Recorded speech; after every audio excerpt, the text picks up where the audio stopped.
নমস্কার, আমি হচ্ছি অপর্ণা। আমার ছোট্ট একটা ব্লগে তোমাদের সবাইকে জানাই স্বাগত। তোমরা তো কালী পুজোর আগের পার্টে দেখেছিলে যে আমরা কিভাবে আমাদের পূর্বপুরুষদেরকে প্রদীপ দিই। এটা হচ্ছে দ্বিতীয় পার্ট। আর এখানে দেখো আমরা কিন্তু বাইরে চলে এসেছি, আর বাইরেও কিন্তু একটা কলা গাছ লাগিয়েছিল, আর সেখানেও কিন্তু আমাদের পূর্বপুরুষদেরকে প্রদীপ দিয়ে দিল। আর এখানে কিন্তু আমরা অনেক ধরনের রঙ্গোলি বানিয়েছি, ফুল দিয়ে রঙ্গোলি বানিয়েছি, আবির দিয়ে বানিয়েছি। তো সেখানে দিদি চারিদিকে প্রদীপ জ্বালিয়ে দিচ্ছিল। তবে এই পূর্বপুরুষদের প্রদীপ দেওয়ার নিয়মটা কিন্তু অনেকের আলাদা হতে পারে। যেমন অনেকে পিঁড়িতে দেয়, অনেকে আবার পাটকাঠিতে করেও দেয়। তবে আমরা কিন্তু সাধারণত কলা গাছই দিয়ে থাকি, আমাদের নিয়মে তাই আমরা কলা গাছেই দিই। আর এখানে দেখো আমরা সবাই একসাথে হয়ে আমরা অনেক রকমের বাজি পুড়িয়েছিলাম। রুহি আর মেধারানীও কিন্তু চলে এসেছিলো আমাদের বাড়িতে বাজি পোড়ানোর জন্য।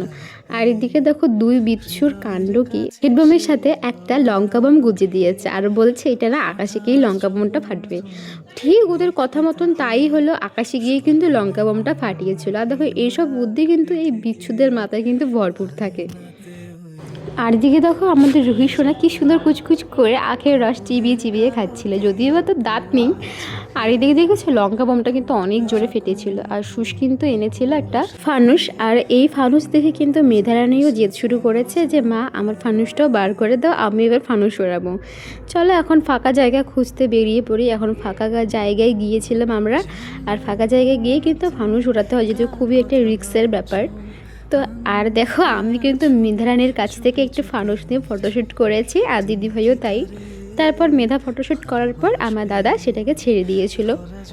সত্যি কথা বলতে সেদিনের দিনটা আমার কাছে পুরো স্বপ্নের মতন ছিল। আমরা সবাই মিলে একসঙ্গে খুব মজা করেছি, খুব আনন্দ করেছি। আশা করছি তোমরাও সেদিন খুব আনন্দ ও মজা করে দিনটা কাটিয়েছিলে। তো সবাইকে জানাই টাটা, বাই বাই, দেখা হবে নেক্সট কোনো ভিডিওতে।